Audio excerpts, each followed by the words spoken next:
Sebelum saya lanjutkan kepada video reaksi, pesanan buat rakan-rakan sekalian agar subscribe, like dan komen serta share video daripada channel Ustaz Punggah. Like, comment, and subscribe. Bismillahirrahmanirrahim. Assalamualaikum warahmatullahi wabarakatuh. Selamat datang ke channel AR Reaction. Untuk video reaction kali ini, saya akan react kepada satu lagi video daripada channel Ustaz Punggah yang akan menjawab dan menjelaskan semua persoalan daripada Cik Yus Murtad dalam videonya yang terkini. Dalam video Cik Yus Murtad, dia telah mempertanyakan beberapa persoalan tentang iman, tentang solat, tentang Kaabah dan sebagainya. Dan dalam video Ustaz Punggah kali ini, beliau akan memberikan penjelasan yang mana akan menjawab segala persoalan yang telah dikemukakan oleh Cik Yus Murtad dalam videonya yang lepas. Dan dalam video ini juga sekaligus akan menafikan kenyataan Cik Yus bahawa Tuhan ataupun Allah itu adalah satu makhluk terkutuk yang menganjurkan kesesatan kepada manusia, suka kepada manusia berbunuhan, menipu dan raja segala kejahatan. Malah Ustaz Punggah akan memberikan justifikasi bagaimana Nabi Isa itu adalah yang sebenarnya Rasulullah dan bukanlah Tuhan sebagaimana yang didakwa oleh Cik Yus Murtad. Tanpa berlengah waktu, mari kita dengarkan segala penjelasan daripada Ustaz Muzamil Musa dalam video beliau kali ini. Sama-sama kita saksikan. 1, 2, 3. Assalamualaikum warahmatullahi wabarakatuh kepada netizen yang muslim dan hello hai kepada netizen yang non-muslim. Video kali ini saya nak bongkarkan penyelewengan dalam kitab ataupun dalam kitab Bible lah, kitab Bible. Dan insya-Allah pada video-video saya akan datang, saya akan lihat komen netizen. Insya-Allah kalau tuan-tuan netizen ada nak komen ataupun nak tanya soalan, boleh masukkan dalam ruang komen. Nanti saya akan video-video yang akan datang, saya akan jawab, menjelaskan tentang soalan-soalan tuan-tuan. Terpulanglah kepada soalan-soalan umum ataupun soalan-soalan yang berkaitan dengan Islam, ibadat, fiqh dan sebagainya. Dan sebelum tu, yang belum subscribe boleh subscribe dan tolong share. Mudah-mudahan orang lain juga, kawan-kawan lain dapat manfaat dari segi video yang kita share, insya-Allah. Jadi saya nak teruskan. Itu saya bentangkan dulu, saya ceritakan dulu bagaimana Kristian ini telah menyeleweng daripada kitab asal, iaitu kitab Injil. Yang mana umat Islam wajib percaya kepada 4 kitab yang diturunkan oleh Allah Subhanahu Wa Taala. Dan Allah Subhanahu Wa Taala dan Nabi sallallahu alaihi wasallam menegaskan pada umat Nabi Muhammad sallallahu alaihi wasallam, itu umat Islam, agar mempercayai 4 kitab, iaitu seperti mana Allah Taala menjelaskan dalam surah Al-Baqarah di muka surat yang pertama. Saya baca sikit. A'udzubillahi minasyaitonirrajim. وَالَّذِينَ يُؤْمِنُونَ بِمَا أُنْزِلَ إِلَيْكَ وَمَا أُنْزِلَ مِنْ قَبْلِكَ وَبِالْآخِرَةِ هُمْ يُوقِنُونَ.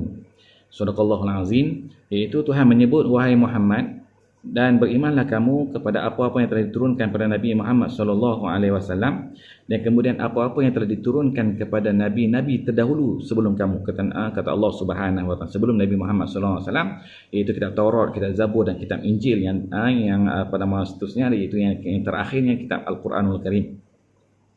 Jadi kita nak tengok dalam kitab Injil ni diturunkan dalam bahasa Yunani kuno, yang orang Kristian hari ini membaca, iaitu membaca kitab Bible, bukannya kitab Injil. Kalaulah orang Kristian hari ini membaca kitab Injil yang diturunkan kepada Nabi Allah Isa alaihissalam ataupun dikenali sebagai Yesus, maka kita orang Islam juga wajib mempercayai, juga wajib beriman kepada kitab Injil. Dan kemudian kata Dr. Zakir Naik, andainya orang Kristian beriman dengan kitab Injil yang sebenar, maka dia mengatakan aku lebih Kristian daripada Kristian. Sebab apa? Sebab kita wajib mempercayai apa yang terkandung dalam kitab dan kitab Injil. Tetapi kitab Injil yang diturunkan oleh Allah Subhanahu Wa Taala dalam tulisan Yunani kuno ini telah dihapuskan oleh padri-padri ataupun pastor-pastor yang tidak bertanggungjawab, yang ada kepentingan diri sendiri. Penipuan ini telah berlaku sejak dahulu dari penipuan puak gereja ini, geng-geng gereja ini, geng-geng padri, geng-geng poster ini telah menipu penganut Kristian telah lama. Sebab apa Allah Subhanahu Wa Taala menyebut dalam Al-Quranul Karim, wa qalatil yahudu laysatin nasara ala syai' wa qalatin nasara laysatil yahudu ala syai' wa hum yatluna alkitab. Kata Allah Subhanahu wa taala bahawa sesungguhnya orang Yahudi ini mengata kepada orang Nasrani, dia ni tak ada apa-apa. Dia ni pembohong ya. Dan kemudian waqalatin nasara laisatil yahudu ala syai', dan mengatalah orang Nasara, orang Kristian ini kepada orang Yahudi pula. Dan dia kata apa, orang Yahudi ni pun tak ada apa-apa. Hang aku serupa, hang ni penipu juga, dia kata. Hang ni menipu juga. Wa hum yatluna alkitab, sebab kata Allah Ta'ala, sebab wahum yatluna alkitab, maka mereka mengetahui tentang kitab-kitab, kitab yang telah diturunkan oleh Allah SWT, seperti mana kitab Taurat dan seperti mana kitab Injil. Mereka ini bila dapat kitab ini, mereka telah menukar, menokok tambah dan mengurangkan apa yang sebenarnya berlaku. Seperti mana kalau kita lihat, seperti mana kita melihat kitab Injil contohnya, kitab Injil tadi telah ditukar oleh dirombak, ditukar dan sebagainya oleh orang Kristian. Kita lihat, dan kemudian kitab Bible ni ada Bible baru dan Bible lama. Kan? Mana mungkin ada kitab baru, ada kitab lama pula. Ni punggah punya cerita. Kan? Punggah punya cerita. Quran daripada 1400 tahun dulu sampai ke hari ni, hingga yaumul qiyamah tak akan ada berubah, tak akan ada penciptaan baru. Tidak akan ada. Sebab Al-Quran ni Al-Quran yang sebenar.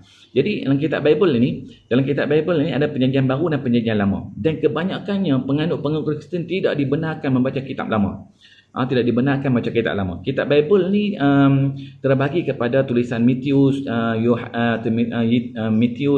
Lukas, ataupun disebut kitab Bible Yahya. Bible Yahya ni kalau kita tengok dari segi sejarahnya, dikatakan ditulis oleh Yahya. Yahya ni siapa? Yahya ni adalah saudara dengan Maryam. Maryam ni siapa? Maryam ni adalah ibu pada Nabi Allah Isa AS. Tetapi sejarah mengatakan bahawa kebanyakan, boleh katakan majoriti orang padri Kristian mengatakan itu bukan tulisan Yahya. Tulisan Yahya yang sebenarnya telah dihapuskan, telah hilang, tak ada. Dia tak kata hapus, dia telah hilang. Dan kemudian dalam Bible ni, tapi Bible Yahya ni dikenali hari ini sebagai Yohanes, perkataan Yohanes. Yohanes ni sebenarnya daripada Bible, iaitu tulisan Yahya. Jadi dalam kitab Bible ni juga, bila sampai pada tahun dirombak dan sebagainya, maka sampai tahun 325 Masihi, pada ketika itu berlaku persidangan Nisia, maka padri-padri ini, ketua-ketua padri lebih kurang dalam 2030 orang lebih kurang. Dan kemudian dalam persidangan ini, dalam kitab Bible lama ada lebih kurang 75 bab, maka dikecilkan, mereka hanya mengambil, padri-padri ini hanya mengambil 27 bab sahaja, lebih kurang 27 bab sahaja, dimasukkan dalam perjanjian baru ataupun kitab baru. Dan salah satunya, masalah yang paling besar sekali, iaitu apa dia? Dalam Bible lama mengatakan bahawa Allah itu Esa. Tuhan itu hanya satu. Tuhan itu adalah Esa. Dan Yesus bukannya Tuhan. Tetapi dalam persidangan ini, lebih kurang 300 lebih padri bersetuju mengatakan bahawa Yesus ini adalah Tuhan. Tuhan ni ada tiga Tuhan, Tuhan Bapa, Tuhan Ibu dan Tuhan Anak. Tuhan Bapa, Tuhan Ibu, Tuhan Anak. Maka dalam perjanjian ini 30 orang padri, lebih kurang 30 orang lebih padri bersetuju mengatakan Tuhan yang ada tiga, Yesus adalah anak, dan lebih kurang 1,700 lebih mengatakan bahawa Tuhan ini satu, Yesus bukan anak, tetapi dimenangi oleh minoriti, bukan dimenangi oleh majoriti, dimenangi oleh minoriti. Disebabkan apa? Disebabkan campur tangan politik pada waktu itu. Dan pada waktu itu juga puak gereja ini mencari publicity, mencari kekuatan gereja, nak masyarakat menyokong gereja. Jadi penipuan ini telah berlaku 325 Masihi dulu lagi, kan? Jadi kalau Yesus, jadi jika Cik Yus tidak membaca sejarah ni, Cik Yus kena baca sejarah ni. Bagaimana kitab ini bukan lagi kitab Injil yang diturunkan kepada Nabi Allah Isa AS. Dan kalau kita kata Nabi Allah Isa AS, Bible itu daripada Nabi Allah Isa AS kepada Yesus, mana ada ajaran Yesus mengatakan bahawa mendirikan gereja. Yesus Nabi Allah Isa tidak pernah mendirikan gereja. Kenapa? Kerana sejak kelahiran Nabi Allah Isa alaihissalam, iaitu ibu dan Nabi Allah Isa alaihissalam itu Maryam, melahirkan Nabi Allah Isa dalam keadaan tidak ada suami, dan pada ketika itu Bani Israel telah memfitnah, telah mengutuk dan mengkeji dan membuangkan Maryam sebab dia apa? Sebab apa? Mengatakan bahawa mereka ini adalah berzina dan sebagainya. Tetapi Allah Subhanahu wa taala memuliakan Maryam, memuliakan Nabi Allah, ibu kepada Nabi Allah Isa alaihissalam. Mana di manakah Allah Taala memuliakan dia? Kita lihat bagi agama Islam, kita melihat dalam Al-Quranul Karim, Allah Taala bagi satu khusus surah dinamakan surah Maryam. Dan maka dalam surah Maryam ini dia menceritakan tentang bagaimana keadaan Maryam yang sebenarnya. Agama apakah yang Maryam menganut pada waktu itu. Dan juga ahli keluarga Imran. Ahli keluarga Imran juga ahli keluarga Nabi Allah Isa alaihissalam. Ni maka Allah Taala memuliakan keluarga Imran, iaitu dalam surah Ali Imran. Kan? Ni maksudnya kalaulah Islam ni agama yang tak betul, agama yang bukan agama yang sebenar, maka Islam tidak akan memuliakan Nabi Allah Isa alaihissalam. Maka Islam tidak akan memuliakan ibu kepada Nabi Allah Isa, iaitu Maryam. Tidak memuliakan ahli keluarga Imran. Kenapa? Karena Islam ini bukan prejudis, dan Islam ini bukan agama yang direka cipta. Berlainan dengan agama Kristian. Mereka menghina Nabi Muhammad SAW, dan mereka tidak menyetujui Nabi Muhammad SAW sebagai khatamun nabiin, nabi terakhir. Sebab dia apa? Sebab agama Kristian ni agama yang direka oleh manusia, yang ada simptom-simptom keinginan diri sendiri, bukannya datang daripada wahyu Allah Subhanahu wa taala. Dan kemudian saya nak baca satu lagi firman Allah Subhanahu wa taala. Kalau kita lihat sebelum saya baca tu, saya nak beritahu tuan-tuan. Nabi Allah Isa alaihissalam ni susul galurnya datang daripada mana? Datangnya daripada Nabi Allah Ibrahim alaihissalam. Dalam kitab Bible disebut Abraham. Abraham ni kalau kita lihat Nabi Allah Ibrahim alaihissalam, Nabi Allah Ibrahim hidup dulu daripada Nabi Allah Isa, ataupun lebih dulu daripada Yesus. Apakah agama yang disembah oleh Nabi Allah Ibrahim? Adakah menyembah Yesus? Sedangkan Yesus belum lagi lahir, belum ada lagi di dunia ini. Kan? Belum ada lagi di dunia ni. Jadi agama apa yang disembah oleh Nabi Allah Ibrahim alaihissalam? Agama yang disembah oleh Nabi Allah Ibrahim alaihissalam dirakamkan oleh Allah Subhanahu wa taala dalam surah Ali Imran. A'udzubillahi minasyaitonirrajim. Ma kana Ibrahimu yahudiyan wala nasraniyan walakin kana hanifan musliman wa ma kana minal musyrikin. Apa yang dikatakan oleh Allah Subhanahu wa taala, bahawa sesungguhnya Nabi Ibrahim ini bukannya daripada kalangan orang Yahudi dan bukannya kalangan orang Kristian, walakin kana hanifan, bahawa sesungguhnya dia ni adalah orang yang tulus kepada Islam, hanifan musliman, orang yang suci bersih, mengesahkan Allah Subhanahu wa taala yang satu. Wa ma kana minal musyrikin, dan dia ni orang yang tidak syirik kepada Allah Subhanahu wa taala. Bila main gitu orang Cik Yu kata pula, mana Nabi Allah Ibrahim mengucap 2 kalimah syahadah? Memang betul Nabi Allah Ibrahim tidak mengucap 2 kalimah syahadah. Sebab syariat Nabi Allah Ibrahim hanya mengesahkan Allah Subhanahu wa taala yang satu. Tidak menduakan Allah Subhanahu wa taala, tidak mengambil manusia menjadi Tuhan, tidak mengambil makhluk menjadi Tuhan, mengambil makhluk sebagai sembahan. Maka Nabi Allah Ibrahim menyembah Allah Subhanahu wa taala. Dan kemudian mengelilingi Kaabah adalah amalan Nabi Allah Ibrahim alaihissalam dan Nabi Allah Ismail alaihissalam. Ajaran yang dibawa oleh Nabi Allah Ismail, Nabi Allah Ishaq, Nabi Allah Yaqub dan Nabi Allah Yahya dan Nabi Allah Isa alaihissalam ini, ajaran yang mengelilingi Kaabah ini adalah ajaran datuk nenek Nabi Allah Isa, iaitu Nabi Allah Ibrahim alaihissalam, ataupun disebut sebagai Abraham. Jadi agama apakah yang dibawa oleh Yesus? Memegang salib, ada logo salib. Adakah disebabkan Yesus ini disalib di palang salib? Tu nasib baik di palang salib. Kalaulah Yesus ini dimatikan dengan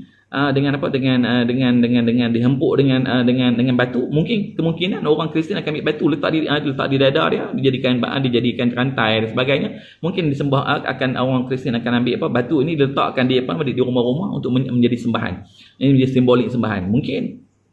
Jadi kalau orang Kristian kata orang Islam menyembah Kaabah, kita tidak menyembah Kaabah seperti mana Kristian menyembah Yesus.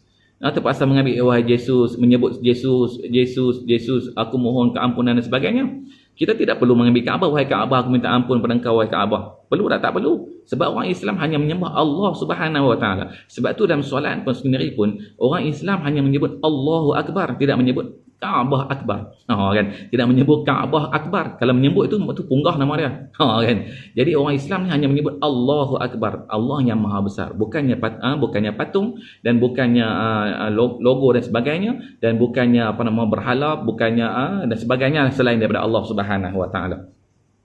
Dan kemudian kalau kita kata pula Bible ini telah dituliskan, contohnya kita tengok pada tahun pada tanggal 25 Disember itu dikatakan hari kelahiran Yesus. Orang Kristian sendiri, padri Kristian sendiri mengetahui bahawa 25 Disember itu bukannya hari kelahiran Yesus, tetapi hari kelahiran Matius, iaitu pengarang kitab kepada Matius, Bible. Dan kemudian penulis-penulis kitab Bible ini, semua padri bersepakat mengatakan mereka ini lahir selepas 20 ke 40 tahun selepas berlakunya peristiwa salib pada Yesus ataupun Nabi Allah Isa alaihissalam. Peristiwa salib, selepas berlaku peristiwa salib 20 tahun kemudian barulah lahir penulis-penulis seperti Matius, seperti Lukas dan sebagainya. Barulah mereka ni lahir. Jadi macam mana mereka nak tahu peristiwa yang berlaku sebelum mereka lahir?